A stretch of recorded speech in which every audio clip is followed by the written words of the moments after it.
Há sempre uma infinidade de formas de se observar o mundo. Algumas dessas formas se tornam histórias, mas nem sempre essas histórias nos são contadas por aqueles que as viveram. Histórias que jamais foram vividas se tornam lendas. E por mais distante dos fatos que elas estejam, quanto mais tempo forem repetidas, mais se transformam em verdades absolutas. Durante muito tempo, o nosso passado nos foi negado. Nossas memórias foram ocultadas e nossos símbolos foram esquecidos. Uma hegemonia de pensamento se apresentou como único e suficiente e passou a permear o curso dos acontecimentos. Onde nos perdemos?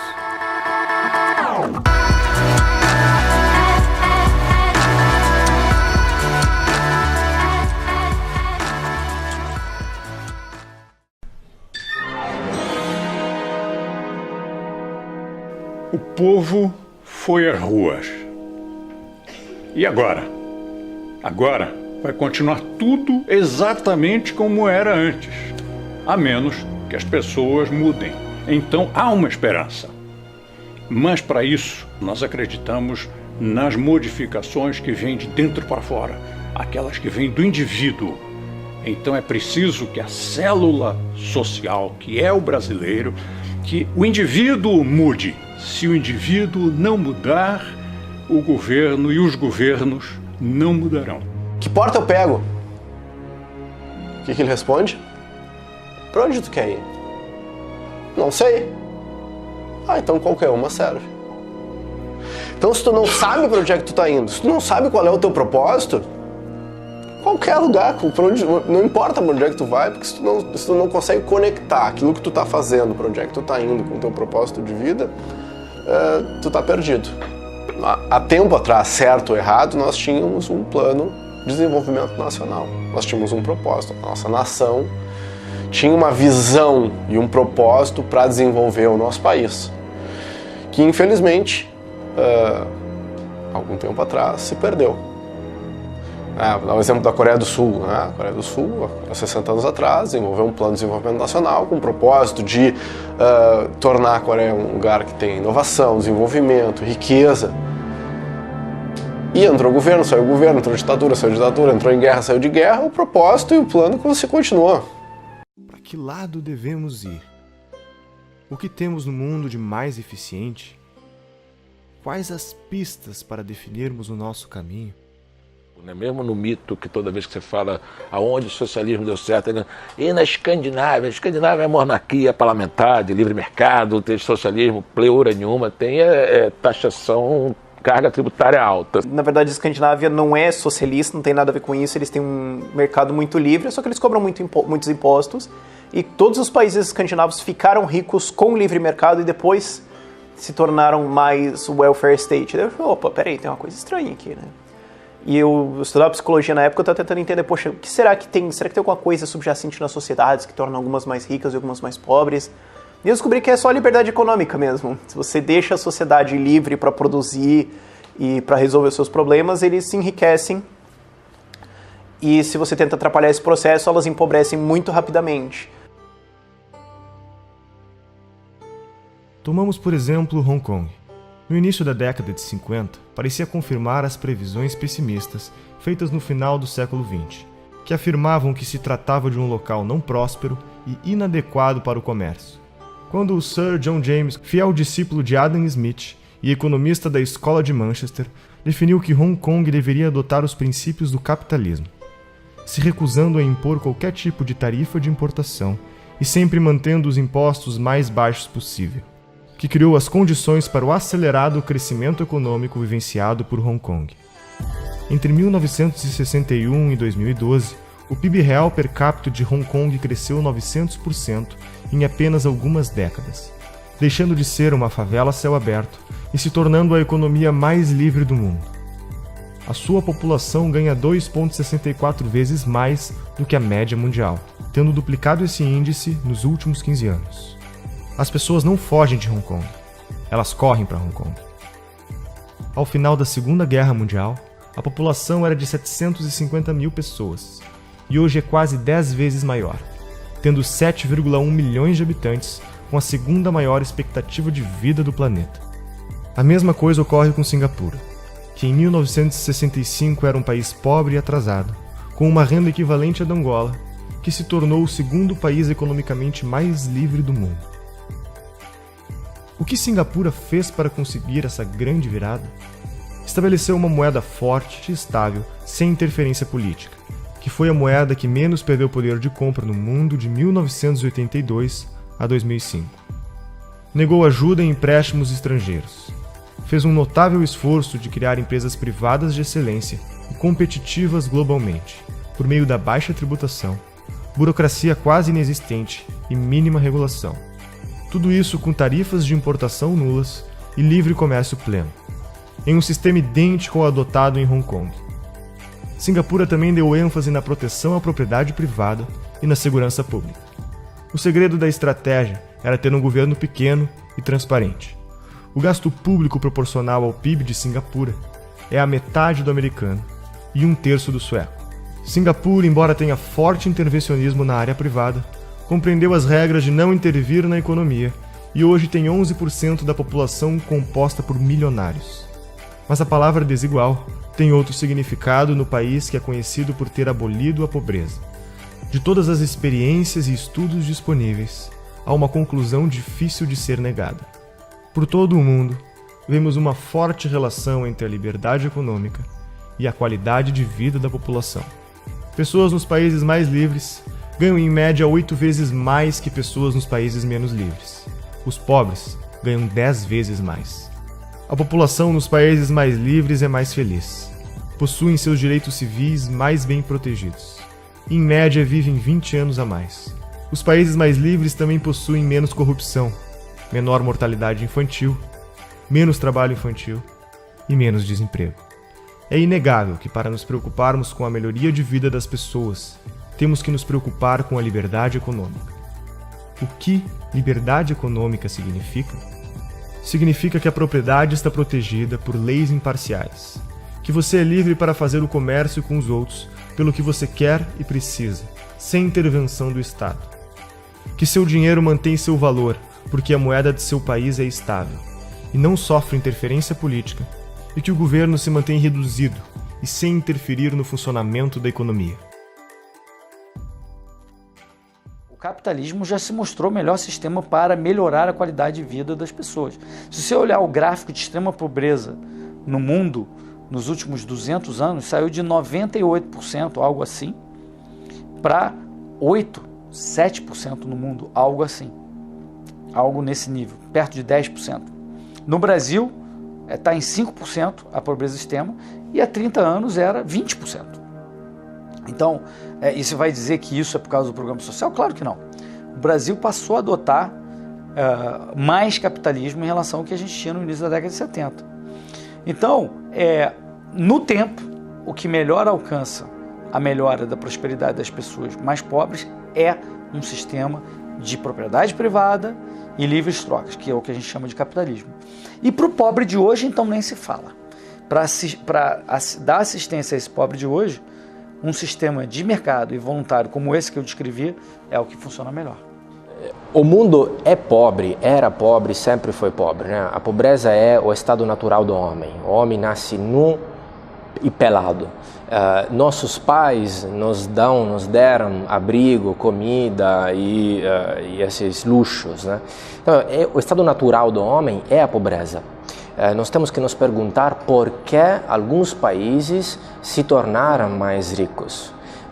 Quando Adam Smith escreve A Riqueza das Nações, uma investigação sobre, ele está se preocupando exatamente, quer investigar como alguns países, no caso, por exemplo, a Inglaterra, etc., se tornaram ricos, porque esta é a grande notícia da humanidade, do comércio, a economia, o capitalismo que gera riqueza. Então, na verdade, tem muito mais a estudar na riqueza que na pobreza. Os pobres, por exemplo, individualmente, eles querem estudar, entender e imitar os ricos, as empresas ricas, os casos de sucesso. So, here we go. First, an axis for health. life expectancy from 25 years to 75 years.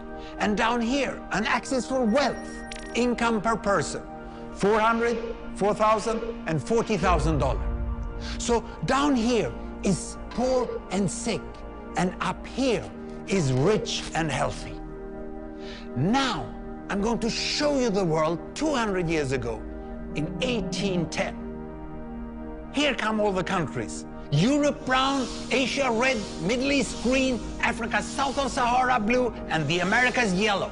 And the size of the country bubbles show the size of the population. And in 1810, it was pretty crowded down there, wasn't it? All countries were sick and poor. Life expectancy were below 40 in all countries. And only UK and the Netherlands were slightly better off, but not much. And now, why start the world?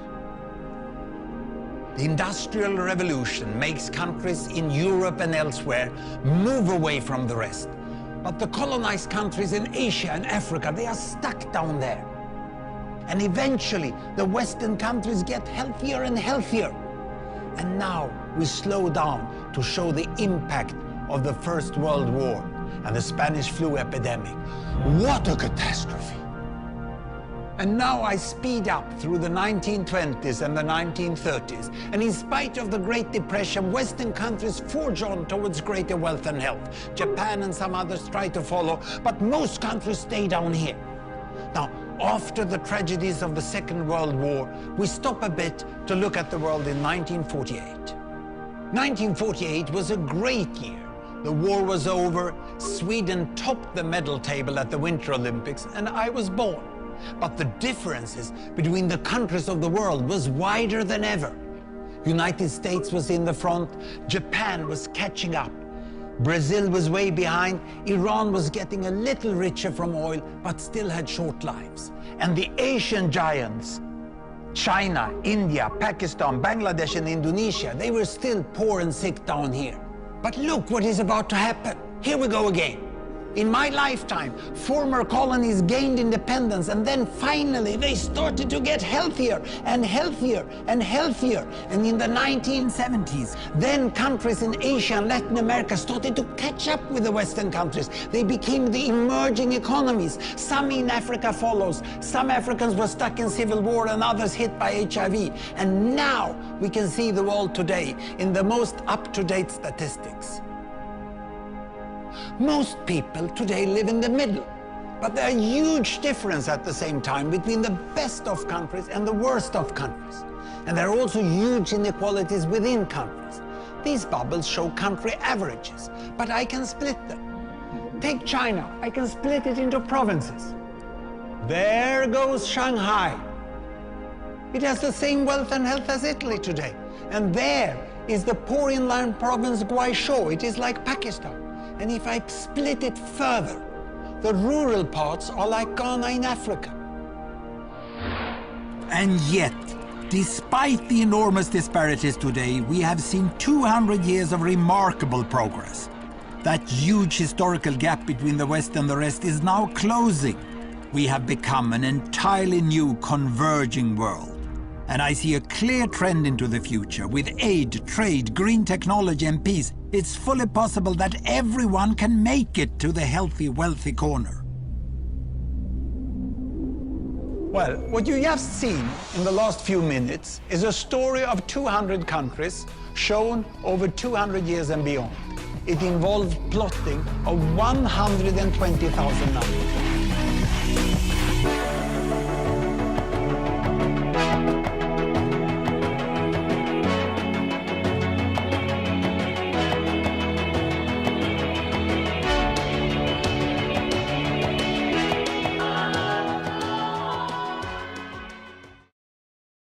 Nós estamos aqui na casa, né, do Thomas Jefferson, que foi o sujeito que escreveu a Declaração da Independência dos Estados Unidos.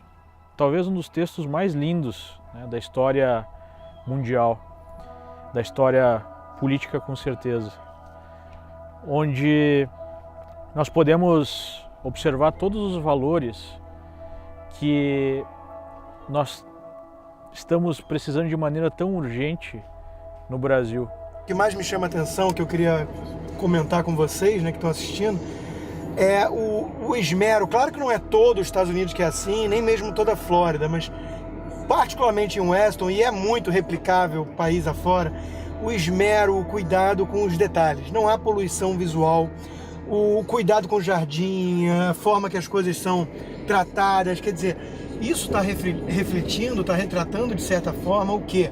A preocupação que o americano tem com o entorno, que é o espírito cívico. Os Estados Unidos fizeram, quando implantaram a nação deles, quando houve aquela discussão grande na Pensilvânia, na Filadélfia, sobre a Assembleia Constitucional Americana, que no início era para simplesmente emendar os artigos da Confederação dos Estados, mas virou uma Assembleia Constituinte, eles chegaram à seguinte conclusão, na minha opinião, genial para fazendeiros e profissionais liberais quase que isolados do mundo. Eles disseram o seguinte: olha, nós vamos respeitar sempre a propriedade privada, nós vamos respeitar as trocas voluntárias, só que tem alguns assuntos que a gente não sabe fazer de forma diferente, que a gente tem que, de alguma forma, fazer algo como num condomínio. Tem que ter uma convenção de condomínio, várias pessoas votando, e aí esse condomínio determina certas regras que são para coisas públicas, que a gente não sabe como resolver de forma privada de mercado. Então, para isso, eles falam o seguinte: ó, o governo não pode quase nada, salvo para essas outras coisas. E aí eles implementaram uma democracia para essas outras coisas. Então, demis, na definição grega, tem várias conotações. Uma delas é povo, sem dúvida, mas tem outras conotações, que é povoado, comunidade e distrito. Então, a democracia que Clístenes impôs na Grécia naquele momento, ou criou na Grécia naquele momento, era um governo distrital. Essa é a definição real da democracia. Não era um intento do povo mandando, não era essa a ideia. A ideia era governo distrital, ou seja, no distrito você tem um representante, aquele representante é um representante legítimo, porque ele mora naquele distrito. Qual que é a ideia aqui? Fragmentação do poder da aristocracia. Enquanto que você tem no mapa de Atenas, você tinha 5 grandes famílias dominando, agora você tem 139 distritos. Então você fragmentou um poder que era concentrado em 5 famílias em 139 representantes, com poder jurídico e tributário. O poder, né, do povo está mais próximo de cada estado, o que evita, digamos assim, um poder totalitário tomar conta de um determinado país e oprimir os seus cidadãos. Então a verdadeira divisão do poder americano não está na horizontalidade, eu disse, do poder federal. Está na divisão de poder entre a União Federal, os estados e os municípios. Está na autonomia que os estados têm. Quando se pergunta, os Estados Unidos é permitido o porte de arma? Depende do estado. É permitido o uso de drogas? Depende do estado. A maconha é legal? Depende do estado. Qual é a pena por homicídio? Depende do estado. Até o direito criminal é estadualizado.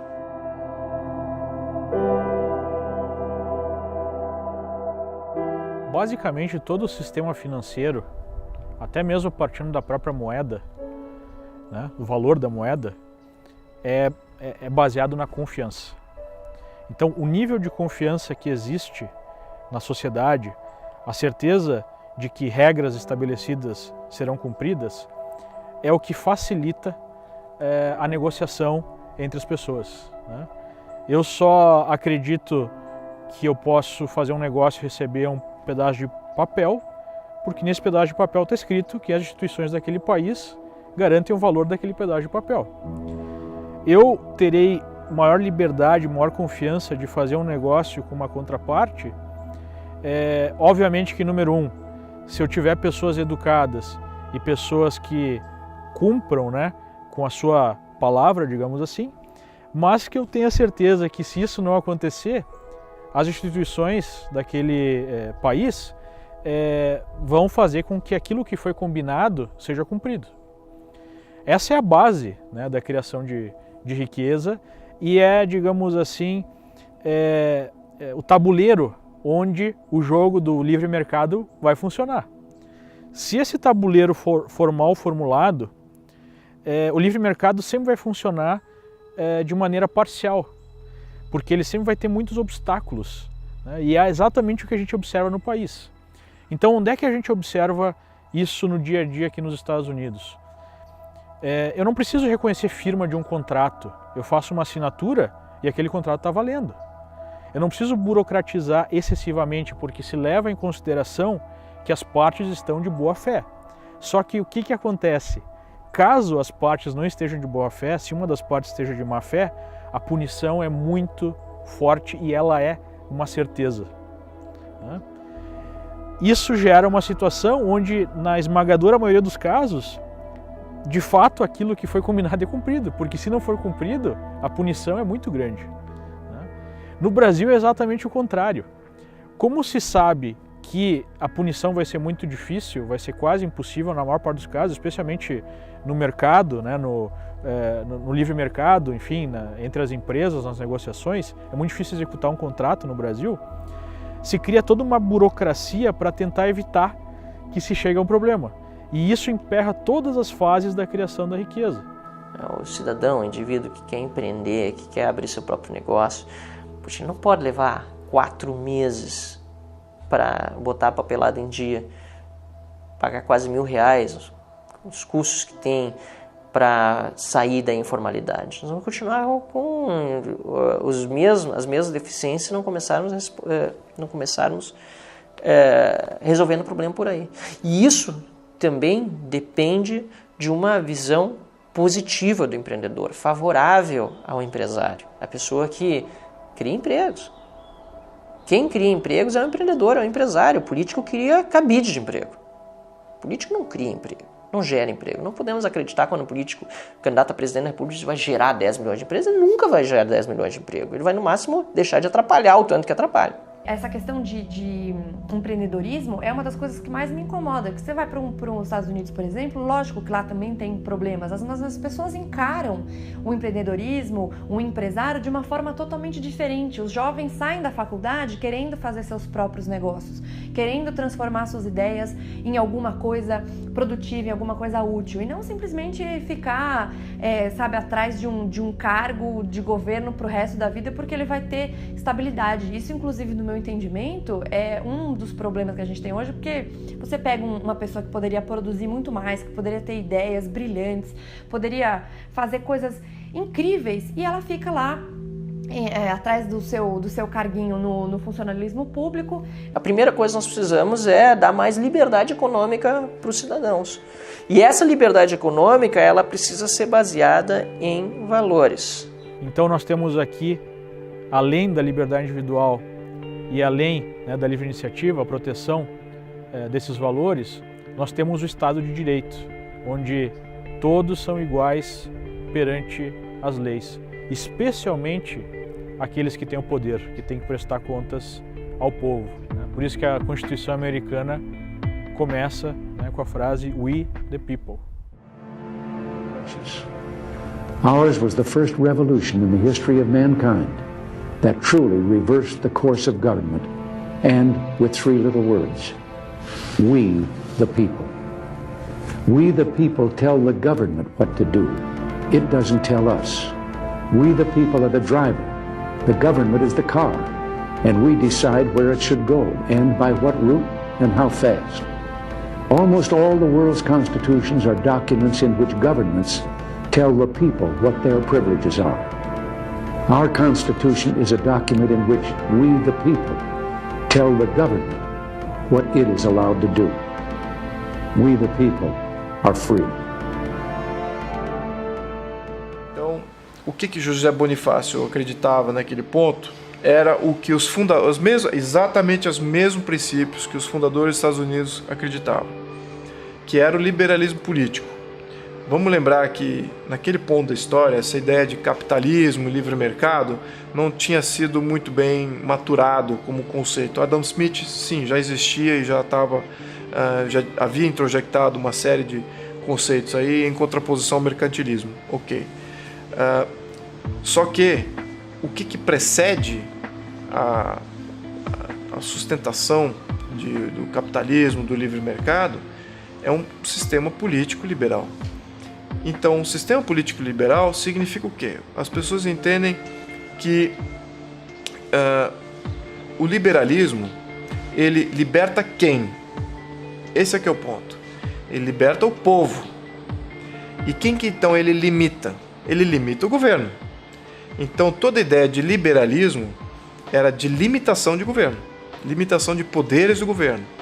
O governo e o Estado era quem limitava esse governo. Esse é que é o ponto. Então você tem que separar muito bem o que é Estado e o que é governo. A Constituição americana, ela é uma Constituição restritiva do poder central. A União Federal tem, de acordo com a Constituição, só o poder que a Constituição lhe dá. O resto é dos Estados. Então, o que não está expressamente dito que é da União Federal é dos Estados. Embora essa regra esteja sendo flexibilizada e cada vez mais diminuída. E isso explica também o crescimento do governo dos Estados Unidos e por que é que os Estados Unidos têm deixado de ser a referência de liberdade que sempre foram. Aumento de impostos, enfim, toda aquela situação que nós já vivemos no Brasil está sendo observada aqui nos Estados Unidos. E há uma grande diferença, né? O nível médio da população aqui, o nível de educação é muito mais alto, mas pouco a pouco nós vamos sofrendo a mesma erosão da democracia representativa e desse sistema tão interessante, né? Esse farol da liberdade que foi criado para o mundo pelos Founding Fathers. O mais importante na discussão é que tipo de governo nós queremos e por que nós temos um governo. A gente precisa se dar conta de que não existe almoço grátis, que o Friedman diria. Não existe da mesma forma ganho de liberdade com um governo maior. Pelo contrário, aumentando o governo, pedindo mais governo, nós vamos perder em liberdade. Nós vamos aumentar a burocracia, nós vamos ter mais problemas para criar riqueza. Não podemos cair na conversa de políticos de que haverá distribuição de renda se é prejudicado quem cria riqueza. Só olha o Uber. A gente tinha esse sistema do táxi que todo mundo pensava, bom, mas poxa, como é que a gente vai fazer transporte sem uma coisa centralizada e tal, e tem que ser protegido, porque e daí qualquer pessoa vai poder pegar uma carona? Isso não vai funcionar nunca. E daí vem um aplicativo simples, uma ideia simples que se dissemina, emprega milhares de pessoas, facilita o transporte para um monte de gente, baixa custos, aumenta a segurança, porque agora você pode pegar um transporte mais seguro ao invés de ficar no transporte coletivo para quem pode pagar. Muda todo o mercado, revoluciona a coisa e obviamente também incomoda todas as estruturas de poder, esse status quo que já existia dessas grandes indústrias, do táxi, do aluguel, tudo mais, os políticos que estavam associados. E a gente consegue fazer esse contraste entre esse sistema que hoje a gente olha como já uma coisa meio até velha, que é os táxis, e ver o sistema do Uber, que é uma mudança tão grande, que é simplesmente liberalismo econômico. O empreendedorismo é uma vocação, não é simplesmente uma busca do lucro, não é simplesmente ganhar dinheiro por ganhar dinheiro, amor a... Não.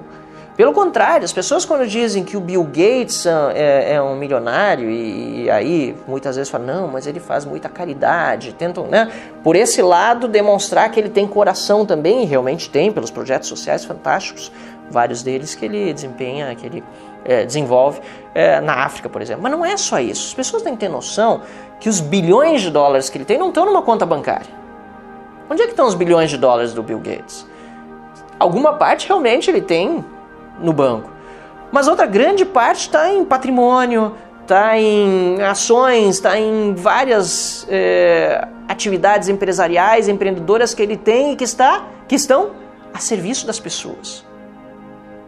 As propriedades dele cumprem uma função social inerente à atividade do empreendedor.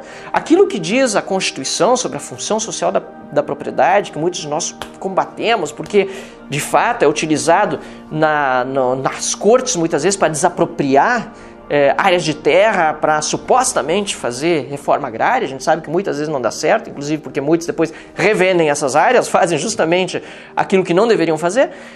Mas se nós formos olhar ao pé da letra o que quer dizer função social da propriedade, não está errada a Constituição, porque toda propriedade já cumpre sua função social.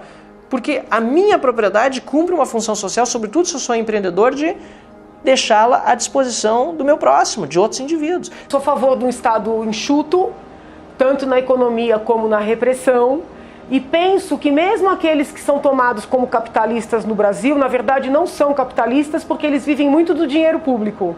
Então você vê os grandes empresários adoram um financiamento do BNDES, né? Você vê pesquisadores que muitas vezes se apresentam como de direita, mas têm bolsas de órgãos públicos.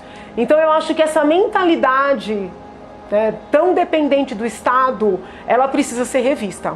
Até para que nós tenhamos uma verdadeira livre concorrência. No Brasil hoje não tem livre concorrência, porque não dá para você concorrer livremente com um concorrente que tem algum tipo de isenção de impostos quando você não tem, né? Ou com um concorrente que tem dinheiro do BNDES quando você não tem. E muitas vezes essas pessoas se apresentam como capitalistas, como defensoras da iniciativa privada. Desculpa, iniciativa privada é risco. Então eu sou favorável àqueles que tomam risco. Toma risco. Vai ganhar dinheiro, vai produzir riqueza para o país, vai dar emprego, vai recolher tributo no risco. Porque se ele tem financiamento público, ele já não tem mais o meu, digamos assim, a minha admiração.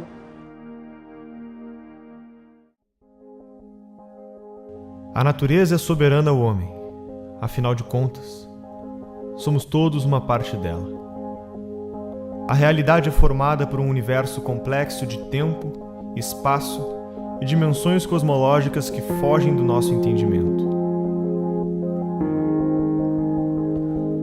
Os acontecimentos sempre são fatos e só podem ser testemunhados, vividos ou observados. As nossas interpretações podem ou não terem a ver com eles. E como se estivessem cada um deles conectados uns com os outros, numa sinfonia dramática, quase sempre harmônica, ao final, sempre parecem terem sido ordenados para que fizessem algum sentido. A isso, damos o nome de vida. Essa é uma ordem que não nos é dada a opção de escolha. Como seres conscientes, temos além da nossa capacidade de interagir, experimentar e protagonizar a vida, também a opção de entendê-la. O peso da tradição do que os sábios do passado obtiveram e que nos foi legado. Certos hábitos, cultura, etc. do passado, os gigantes do passado. A gente não deveria simplesmente achar que a minha cabeça teve uma boa ideia e eu vou desconsiderar milênios de evolução de grandes conquistas de sábios. Deveríamos ter prudência na hora de avaliar isso. Não quer dizer que você deva só considerar o passado. Não. Você deve considerar o que você acha certo e tentar mudar. Mas você deveria ter prudência. Olha para o passado e respeita aquilo. Ouça esse passado dessas pessoas que não estão mais conosco como esse legado que nos foi deixado. Então, prudência nesse sentido, né? Nós precisamos, por um lado, entrar no fronte cultural de uma maneira muito importante para poder ajudar as pessoas a entenderem o cenário, entender o que está acontecendo no mundo e poder se posicionar, porque tudo começa com isso, né? Nesse ponto, por exemplo, o Ludwig von Mises estava muito certo, ele nos escritos dele, ele dizia muito isso, né? Você começa com as ideias, são as ideias que mudam o mundo. O que nós podemos fazer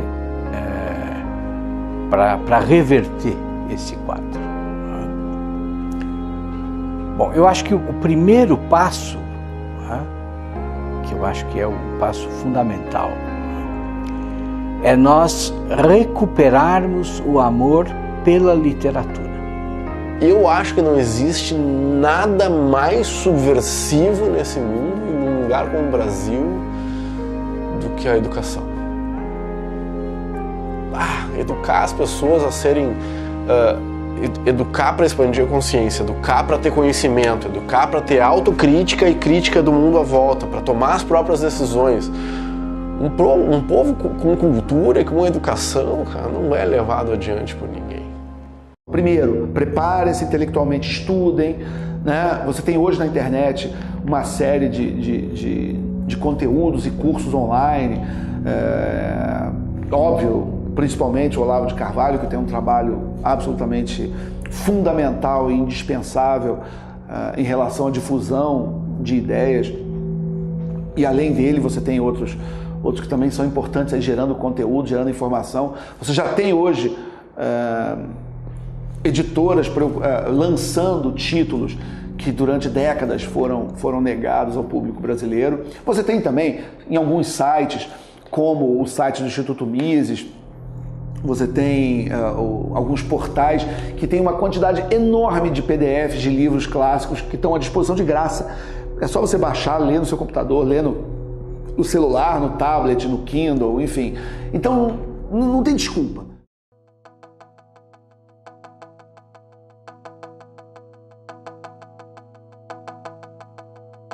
Ele torna obrigatória a fixação em todas as salas de aula do ensino fundamental e do ensino médio de um cartaz com os deveres do professor. Os deveres do professor já existem, eles decorrem da Constituição Federal e da Convenção Americana sobre Direitos Humanos. O primeiro dever do professor estabelece que o professor não se aproveitará da audiência cativa dos alunos, ou seja, da presença obrigatória dos alunos em sala de aula, para promover as suas próprias preferências, as suas próprias opiniões políticas, ideológicas, religiosas e partidárias. O professor já não tem esse direito.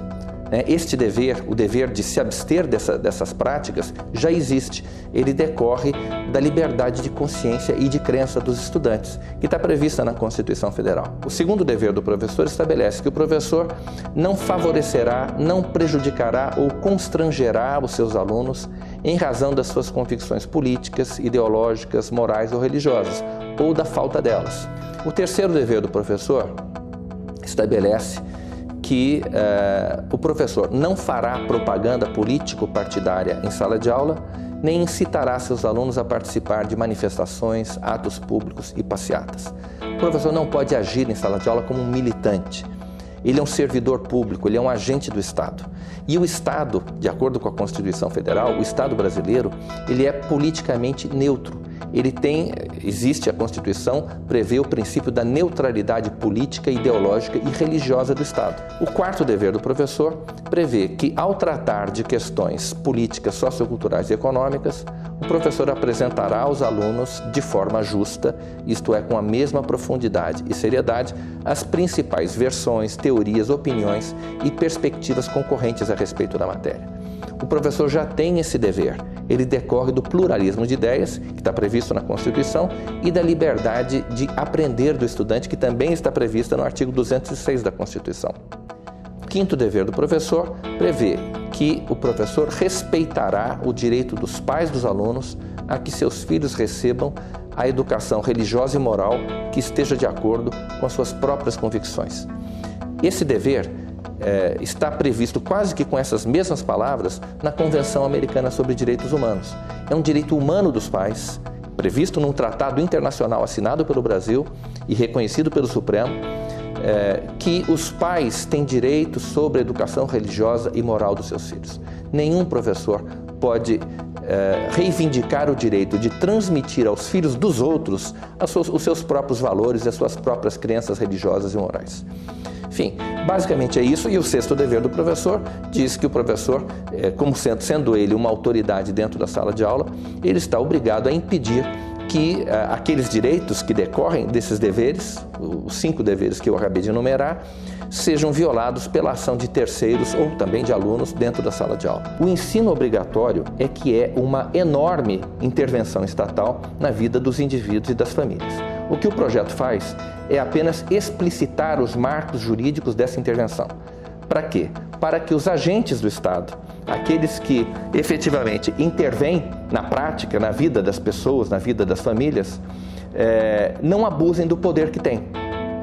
Então, ao contrário do que se diz, o nosso projeto não é uma intervenção estatal na vida privada. Ele apenas limita ou explicita os limites da intervenção estatal na educação obrigatória, no ensino obrigatório, sobre a vida das famílias e dos indivíduos. O ideal, me parece, seria que cada escola tivesse a liberdade de, a partir de um currículo mínimo, dar essa educação como quisesse e bem entendesse. Porque aí não só você está respeitando a liberdade individual, como você está respeitando a pluralidade de recursos na educação. E aqueles recursos que fossem melhores, ao longo dos anos iriam se impor como uma universidade que tivesse melhores resultados. Imagine se uma faculdade, uma universidade no Brasil começasse a produzir prêmios Nobel. É claro que as outras universidades e o povo em geral, todos respeitassem essa instituição de ensino como sendo competente. Vamos pegar aí alguns exemplos de grandes veículos de comunicação e vamos tentar estabelecer uma diferença entre eles. Qual a diferença do Globo, da Folha de São Paulo e do Estadão? Qual a diferença da Globo News em relação a esses três? Não existe diferença nenhuma. Seja nas notícias que são divulgadas, seja na estética da forma como essas notícias são divulgadas, seja no vocabulário utilizado pelos jornalistas que trabalham nessas casas, eles vendem todos um padrão de notícia. Ao contrário, por exemplo, dos Estados Unidos, onde nós temos duas televisões que são diametralmente diferentes. A CNN, ela tem uma forma de dar as notícias, ela tem uma narrativa. Fox News tem outra narrativa. Eu não vou categorizar as duas, mas são absolutamente distintas. A mídia do Brasil já se descredenciou completamente. Eu acho que é difícil você pegar, difícil você pegar qualquer jornal do Brasil e você tentar dizer que aquilo é verdade por qualquer lado. Tanto para o lado que é o lado da defesa lá da esquerda, não acredita na mídia, na Globo, por exemplo, ou no UOL, ou no Folha, não acreditam. Nós também não acreditamos, muito menos ainda, né? Nós sabemos que aquilo tem gente que é aparelhada. Então a mídia caiu em descrédito. Então talvez seja um começo. Agora precisamos ter uma mídia em que uma base seja, ok, isso aqui é verdade, isso aqui é um fato, que seja um fato de verdade, não seja uma postulação militante. Então eventualmente nós vamos chegar numa mídia livre. A população em geral vê essa uniformidade do jornalismo, do que está sendo divulgado, e ao que ela recorre? Ela recorre a única fonte de informação que ainda é de fato livre, que é a internet. É a única onde todos temos, dependendo apenas da nossa forma de expor o conteúdo que nós produzimos, equalizar e repercutir da mesma forma que um grande veículo de comunicação hoje repercute.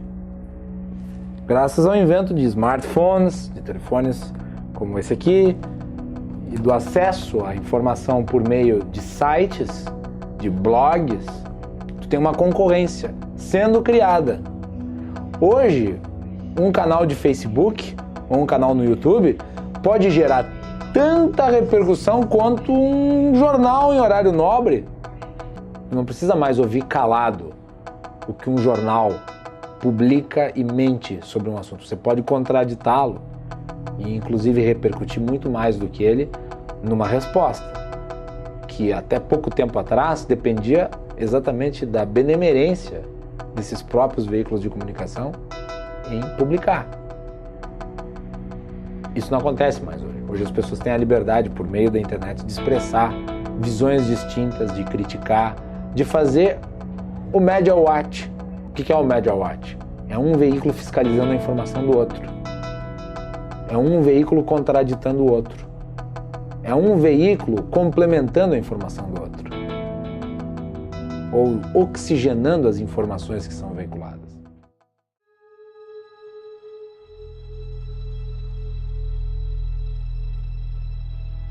Na Constituição, com esse arranjo, basta tomar a presidência da República para tomar um aparato estatal gigantesco e dominar os outros dois poderes. E foi esse o plano que o PT fez e que funcionou. E aliás, o modelo continua disponível para que qualquer outro partido faça. O que seria um arranjo constitucional alternativo de verdadeira limitação do poder? Bom, vamos olhar os países em que os arranjos constitucionais funcionam melhor, especialmente a Inglaterra, o berço do liberalismo e berço do constitucionalismo. A Espanha e a Inglaterra têm modelos constitucionais mais evoluídos. em que há, e também a Alemanha e também Portugal, modelos mais evoluídos, não necessariamente monárquicos, mas com uma separação entre o chefe de Estado e o chefe de governo. É como se fosse um triângulo em que no topo da pirâmide, na primeira parte, né, da pirâmide, primeiro terço, eu tenho um nível de poderes supremos, né? No caso da Espanha, da Inglaterra, o rei e o Tribunal Constitucional. No caso de Portugal ou da Alemanha, o presidente da República e um Tribunal Constitucional. No nível intermediário, eu tenho aí um chefe de governo, é um primeiro-ministro, e o parlamento. E no terço de baixo, eu tenho a administração pública e o poder judiciário. Olha essa separação, especialmente do lado de cá, que eu tenho um chefe de Estado, um chefe de governo e a administração pública como poderes diferentes. Por quê? Porque o chefe de Estado, a ele toca responder pelos valores supremos da nação. Vida, liberdade, propriedade, igualdade perante a lei, democracia, a defesa da paz, a chefia das Forças Armadas, a cabeça das relações internacionais, que são supra-ideológicas, estão acima da disputa ideológica dos partidos. Isso tem que estar na mão de um chefe de Estado, que é eleito para exercer esta função ou a recebe de seus antepassados, como no caso da monarquia, né, hereditariamente.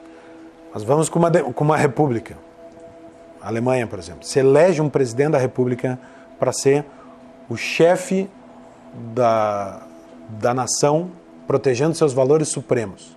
Abaixo dele, um primeiro-ministro, como Portugal, primeiro-ministro, este sim é eleito ideologicamente. Ele é eleito por um partido para aplicar um determinado programa de governo.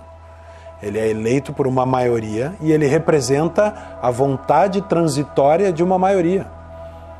As preferências temporais de uma maioria momentânea, que amanhã pode se desfazer e trocar de lado no pêndulo tradicional da política.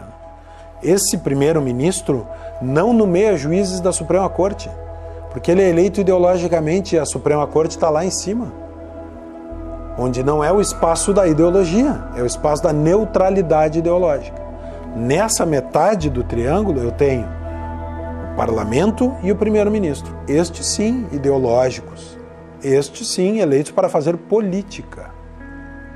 Lá em cima não, lá em cima eu tenho poderes neutros ideologicamente, aqui é o campo da ideologia.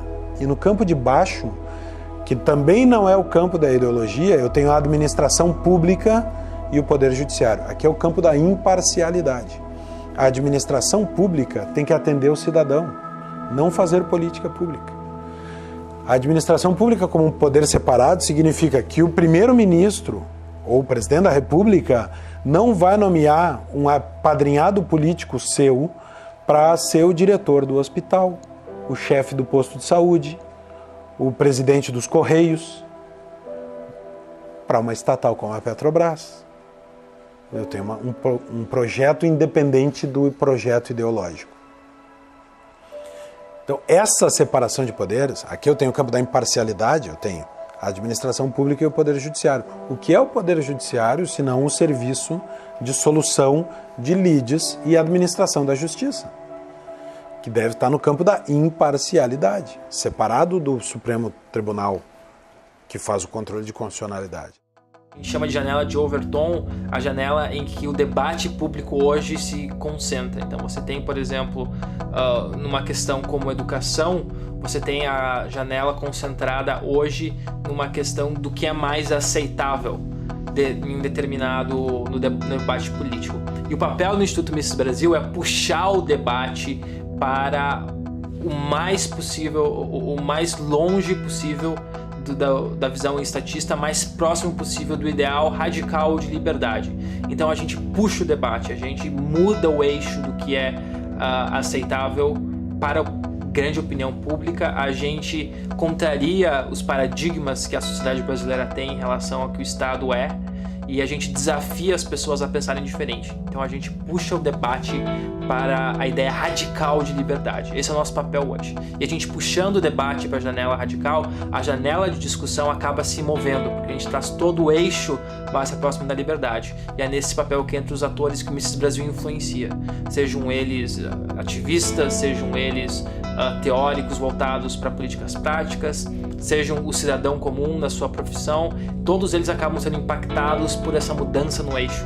Eles acabam entendendo e incluindo uma visão ainda mais liberal no que é aceitável como debate, até que ele acaba sendo interessante, até que ele acaba sendo mais aceitável e até que ele se torna inevitável.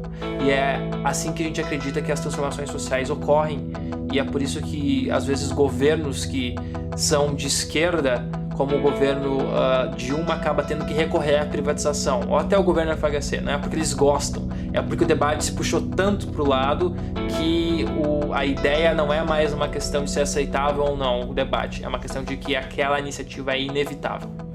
Se tivesse um presidente liberal, se tivesse uma bancada razoável liberal no Congresso, mas se continuasse tendo todos os problemas que o Brasil tem hoje, o que você faria primeiro? É quase impossível responder o que você faria primeiro. Para a gente entender esse conceito e essa discussão, eu acho que a gente tem que falar sobre viabilidade política. O que é a viabilidade política? Cada ideia, cada projeto tem um senso na sociedade de viabilidade política daquela ideia. Tem ideias que estão maduras, que estão prontas a serem discutidas, eventualmente implementadas, e tem ideias que são impossíveis. As pessoas, isso jamais vai acontecer naquele momento. Tudo isso pode mudar, é dinâmico. Os liberais deveriam estar focados naquelas ideias que estão já com a possibilidade de viabilidade política próxima e tentar empurrar aquelas ideias, né? Aquelas que estão, não centralmente, não o Hélio decidindo, mas se a gente tem a tal bancada liberal tentando isso e várias pessoas tentando isso, liberais, elas próprias vão ficar testando esses limites para verificar qual é a viabilidade política daquelas ideias e tentar aprová-las. Então eu acho que isso vai acontecer naturalmente quando você tiver essa tal bancada liberal no Congresso. Todos vão ficar tentando aprovar. Você vê o que está acontecendo hoje. Por exemplo, o Paulo Eduardo Martins é um dos grandes defensores do fim da contribuição sindical. Isso já é algo que no Brasil de hoje já tem uma viabilidade política. Se eu falar sobre acabar o Banco Central, algo parecido, não vai ter nenhuma viabilidade política hoje. Se eu discutir sobre isso hoje, não vai ter eco, porque as ideias ainda não estão maduras na sociedade. Já o fim da contribuição social parece estar maduro, mas precisou o Paulo Eduardo e outros deputados, mas o Paulo Eduardo Martins, que é liberal, empurrar isso, discutir isso, tentar passar. Eu estou trabalhando no Estado, para o Estado, vamos dizer assim, mas eu estou sendo coerente com as minhas teses, com as teses liberais, minha proposta o tempo inteiro, todos os dias aqui, em algum momento eu falo em redução do Estado, eu evito a ampliação do Estado, voto contra. Então é alguém com esse discurso, vamos dizer, entre aspas, um infiltrado, trabalhando dentro da máquina para reduzir o mal que a própria máquina causa. Não há conflito nenhum e as pessoas entendem isso. Nós estamos vivendo a história. Fizemos, como disse, grandes coisas pelo Brasil, mas precisamos urgentemente de uma reforma institucional para eliminarmos alguns excessos do gigantismo estatal. Então aí você tem 3 pilares que constroem esse Estado liberal. A primeira é um Estado de direito, com limites de poderes, freios e contrapesos entre diversos poderes. Os poderes têm que ser completamente fragmentados e o povo tem que ter uma reflexão em cima de todos esses poderes. Na minha opinião, o sistema político que funciona melhor é aquele em que a propriedade privada é sempre, em todos os momentos, respeitada em todos os aspectos. Se você tem isso, e você então respeita as trocas voluntárias, você tem o melhor sistema político possível, na minha opinião. Nós temos que ter uma fidelidade partidária. né? Nós não podemos ter mais, nós não temos 35 partidos, 28 representados, nós não temos 35 ideologias, programas de governo. Quem conhece a história dos partidos, a evolução, como surgiram os partidos ideológicos e programáticos, que é o sistema que nós temos aqui, né? Quem conhece isso, ele vai verificar que deve haver uma fidelidade partidária, que foi formando grupos naturalmente, que se chegou a esse tipo. E na nossa eleição é proporcional, nós votamos no partido, então tem que ter uma fidelidade partidária. Ele não pode romper com essa fidelidade partidária, tem que haver disciplina partidária, programas, ideologias, e nós não temos tantas assim. Isso vai levar até uma redução dos partidos. No meu entender, o financiamento público, novamente os partidos, os caciques dos partidos, eles recebem o dinheiro sem muito esforço. No financiamento privado existe aquela possibilidade de, bom, eu dou, mas quero alguma coisa em troca, né, para financiar as campanhas. Então o que acontece? Eu acho que temos que procurar o mais razoável. Empresa não vota. Nós deveremos procurar o voto da pessoa física. Então eles querem procurar recursos das pessoas físicas. Mesmo assim, das pessoas físicas com controle, fiscalização, limites e punições. Se nós tivéssemos um padrão de república federativa com modelo de tributação, ou com modelo de distribuição dos recursos, respeitando o tamanho, por exemplo, de estados e municípios, sem uma concentração tão imensa da União, nós não teríamos, em tese, o Ministério das Cidades com a função que tem hoje. Não tem sentido um prefeito do interior do semiárido de Minas Gerais vir a Brasília pedir 100 mil reais para fazer uma ciclovia. Isso acontece porque os recursos estão subtraídos lá da base do Estado e município, estão concentrados em Brasília. É lógico que isso demandará a descentralização também de algumas obrigações, saúde, previdência. Porém, eu pergunto para você, como cidadão brasileiro, você prefere, caso tenha alguma reclamação com saúde, com educação, com alguma das áreas sociais, você prefere pegar um ônibus ou ir com o seu próprio carro, reclamar com o prefeito da sua cidade, ou pegar um avião para Brasília, enfrentar aquela selva de pedra que é Brasília, impessoal, onde você não conhece ninguém, e tentar falar com o presidente da República? Ninguém gasta melhor do que o próprio cidadão brasileiro. Quem gasta mal é o Estado. Reforma tributária, reforma trabalhista, reforma previdenciária, reforma administrativa para criarmos a burocracia profissionalizada, são reformas fundamentais. Eu acrescentaria a reforma do judiciário. Então, mais de 25 milhões de pessoas estão desempregadas. E como você resolve isso? Não tem como você resolver isso se a nossa legislação trabalhista faz com que o empresário pense 1, 2, 15 vezes antes de contratar alguém. É caro, o funcionário custa muito mais do que ele paga para um funcionário por conta das questões tributárias, por conta do imposto que o Estado recolhe, por conta da dificuldade que é. Então, obviamente que ele vai pensar 1000 vezes antes de contratar um funcionário. E a gente tem que pensar na questão do salário mínimo. O salário mínimo é uma bobagem gigantesca. Vários países desenvolvidos não utilizam mais essa métrica do salário mínimo. Então, o salário mínimo você estipula lá, sei lá, R$880 é o mínimo. Você tira do mercado de trabalho um mundo de gente, principalmente gente que está entrando no mercado de trabalho agora, ou que está fazendo, que poderia fazer trabalhos de pequenos períodos, por exemplo.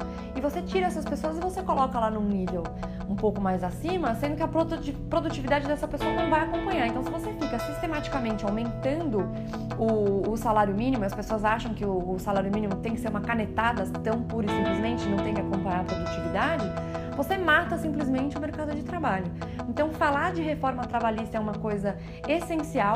Sistema de vouchers, redução de impostos, redução de custo da máquina pública, redução de secretarias, redução de cargos comissionados, redução do poder do Estado como um todo, tirar a regulamentação de vários setores, né? Inclusive, por exemplo, do setor de combustíveis, tiraria o monopólio da Petrobras, tiraria o monopólio de vários outros serviços, como por exemplo do Correio. É um absurdo. Como que o governo quer se meter no envio de um papel daqui para lá? Isso aí tem que ser aberto ao mercado. Tiraria o grande poder regulatório de agências, como por exemplo a Anvisa. Então imagine se a gente tivesse uma mudança como o Uber foi para os táxis, para o sistema de polícia. Imagina se...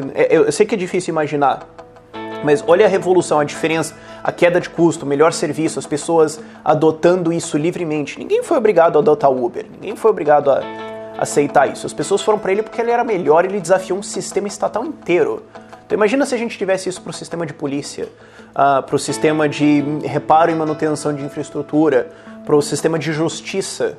A outra que agora que surgiu e hoje é muito mais discutida, principalmente depois da tecnologia ter sido mais desenvolvida, é você tentar sair da sociedade fazendo soluções tecnológicas. Por exemplo, o Bitcoin, você fazer compras na Deep Web.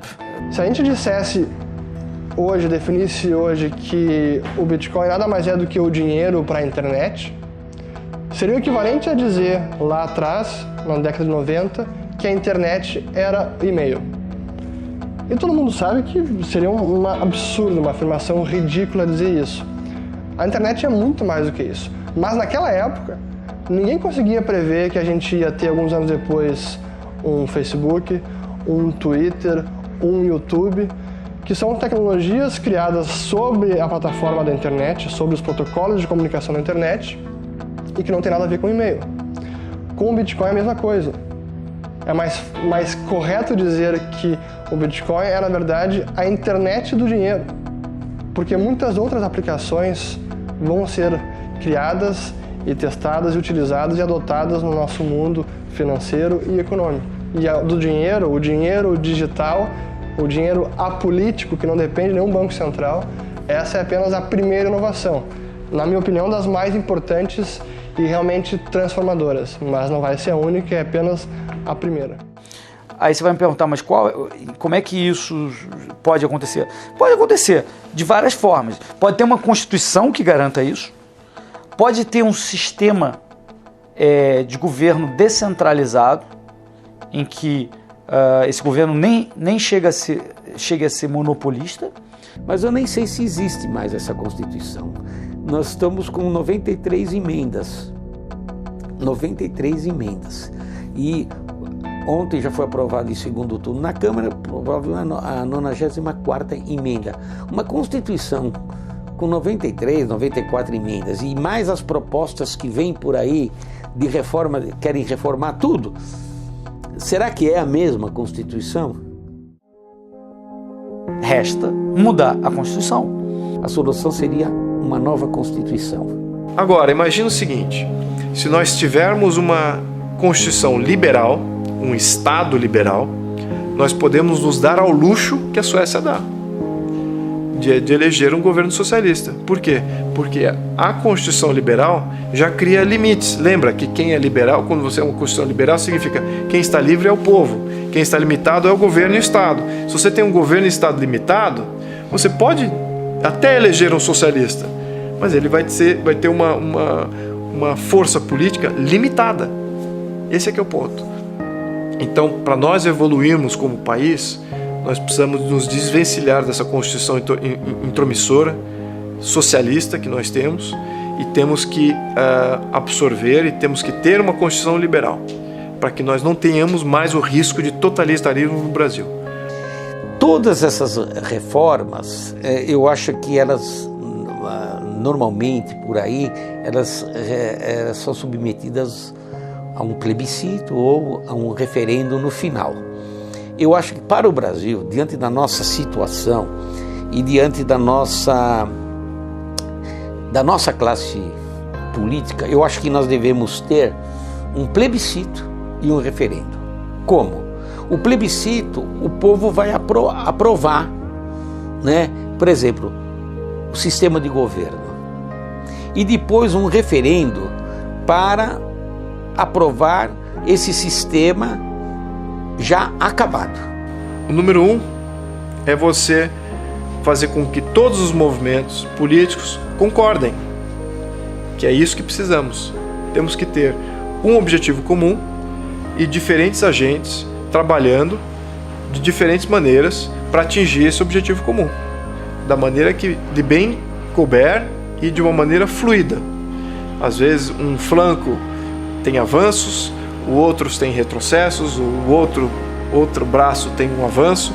Então, diferentes agentes políticos, da sociedade civil, agentes econômicos, têm que estar trabalhando para a criação do Estado Ideal. A pressão única tem que ser em torno desse objetivo. Cabe a nós definir bem esses detalhes, né?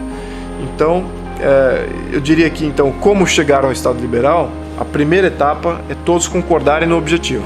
Ponto. O brasileiro percebeu que ele tem força, né? Que na verdade os políticos, eles estão lá para nos servirem, eles são nossos servidores, eles têm que prestar satisfações, eles têm que dar satisfações. Nós também temos que fazer a nossa parte. Eu acho que o legado que fica é de um povo que não se acomoda. Vai fazer batalha na sua área, né? Na sua área profissional, dentro da sua experiência profissional no consultório, dentro da sua formação profissional. Isso vale para qualquer coisa. Se você é professor, vai lutar na área de educação. Se você é médico, vai lutar na medicina. Cadê você, advogado de direita? Cadê você, advogado conservador liberal, fazendo a batalha na OAB, fazendo a batalha nas associações profissionais, nos sindicatos, né? Se você é economista, cadê você batalhando especificamente na economia? Ativismo judicial, vou dizer, é uma coisa básica. Isso é que nem a questão de assegurar a sua própria subsistência, sua própria sobrevivência. Quer dizer, a justiça não vai fazer justiça. A justiça é um meio de você fazer justiça quando pode. Tem que lutar por ela. O terreno da luta é muito o terreno jurídico, judicial. É uma batalha que a gente tem que travar no judiciário também. A gente precisa se engajar, ocupar espaço onde quer que esteja, no seu bairro, na escola do seu filho, acompanhar o que está acontecendo. A gente precisa estar presente na sociedade. A gente arregaçar as mangas e trabalhar. Não dá mais para só viver a vida em paz. Só tocar, né, sua vida social, familiar, tem que se engajar politicamente, porque se a gente não faz isso, a gente não muda. Eu tenho uma frase que é o seguinte, ó: a política é como uma TV sem controle remoto. Se você não se levanta, você vai assistir o que não quer. O Brasil vai ser um país espetacular, vai ser um país riquíssimo, uma classe média pujante, uma classe média rica, capaz de ter uma qualidade de vida e uma abrangência e uma influência mundial. Fazer o novo. Então, se nós estamos empreendendo agora, exemplo da Brasil Paralelo, temos que pensar muito grande. Esse novo momento político brasileiro da comunicação por meio das redes sociais que permitiu que tantas pessoas se manifestassem, fossem às ruas e agora continuem se manifestando em uma espécie de Brasil paralelo. Eles vão acabar percebendo, tá? Errar é humano, tá? Vocês podem vir da esquerda para a liberdade, não tem problema, a gente vai receber de braço aberto. Você é jornalista, evidentemente, por que você não está fazendo a batalha dentro das redações? Se você é um artista, dentro das artes, se você escreve roteiro para cinema, para minissérie, né? Onde está você na batalha cultural? Então, se você não quer participar da batalha cultural, mas você entende a importância dela, você entende o tamanho dos problemas que o Brasil e o mundo e o Ocidente estão passando nesse momento, que é um momento complicado da história, e você tem algum recurso financeiro que você possa ajudar, ajude, bota a mão no bolso. Hoje nós precisamos de investidores, nós precisamos de gente que apoie blogs, que apoie cursos, que apoie think tanks, que apoie institutos, o nascimento de canais de televisão, ou que banque iniciativas como essas que eu falei, que aconteçam, escola sem partido. Então eu quero um país com pessoas de almas e mentes livres, né, que possam dizer o que elas realmente acreditam, o que elas realmente sentem, sem medo do patrulhamento, né, sem medo de serem estigmatizadas. Eu acho que, além de um país transparente, né, que é o que a gente luta muito por isso também, eu acho que essa liberdade de pensamento, de manifestação, para mim é algo muito caro. Então, se eu pudesse ser lembrada como alguém que lutou por isso, eu já vou estar muito feliz. Se não agora, quando? Brasil Paralelo responde essa pergunta. É agora.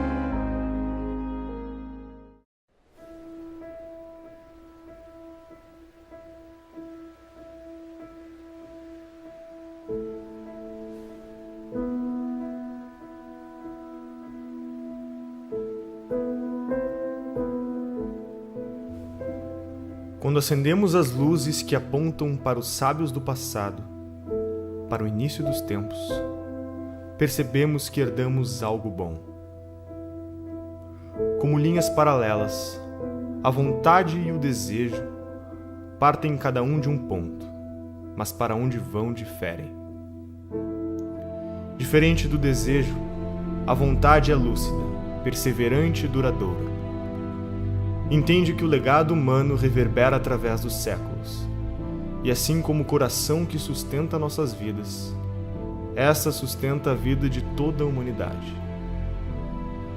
A vontade do indivíduo se impõe, e mostra que, ao contrário do que afirmam ditadores e supostos intelectuais, nós não somos escravos do meio. A vida pode nos desgastar ou nos afiar, mas isso depende do aço de que somos feitos. A vontade nos fez superar o impossível e dar aos que amamos o maior presente de todos: a esperança. Onde há esperança, há vontade. E onde há vontade, há um caminho.